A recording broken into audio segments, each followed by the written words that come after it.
Objectiu de Desenvolupament Sostenible 3, Salut i Benestar. Bon dia. Potser no ho sabíeu, però avui és el Dia Internacional del Petó. No és un dia oficial reconegut per Nacions Unides, però és que resulta que el 2013 una parella de tailandesos van estar 58 hores i mitja fent-se un petó. Quan van acabar algú els havia de dir, ja tai? El cas és que el petó el vull vincular amb l'ODS, l'Objectiu de Desenvolupament Sostenible 3, el de la salut i el benestar, perquè la salut no només és l'absència de malaltia, el petó també és un signe de salut.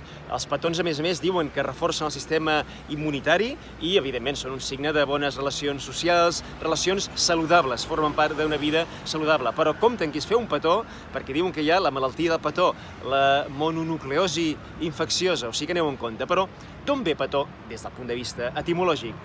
Petó ja es veu que és una paraula molt onomatopeica que explica, amb la manera com sona, explica ben bé de què estem parlant. Però d'on ve... Com es deia en indoeuropeu, en les llengües que es parlaven abans que el llatí, abans que les llengües germàniques? Doncs en indoeuropeu hi havia dos sons per indicar el petó. Hi havia bu i hi havia cu. Què tenen en comú? La U. I no és estrany, perquè si volem fer d'alguna manera també onomatopeica un petó, el que es tracta és d'arrodonir la boca. I per tant, la U ens facilita que la arrodonim, no ens ho facilita una I en absolut. Per tant, aquest és el motiu. I fixeu-vos que bu ens ha arribat a nosaltres en forma de bes i Q ens ha arribat en anglès en forma de kiss. Però què passa? Que ni bes ni kiss no tenen una vocal que permeti arrodonir. I, per tant, són paraules que no comuniquen adequadament la força d'un petó.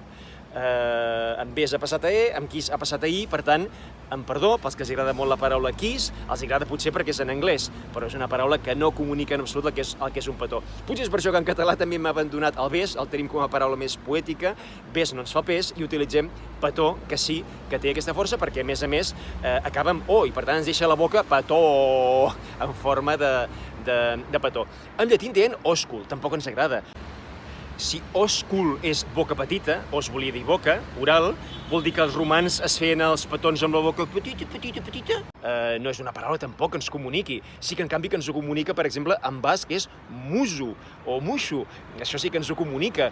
O maneres de representar el petó, ara vull dir que ens comuniquen per les xarxes socials. Xuic, per exemple, és una U. O muac, doncs també té aquesta U. Segurament és important que hi hagi una U o una O.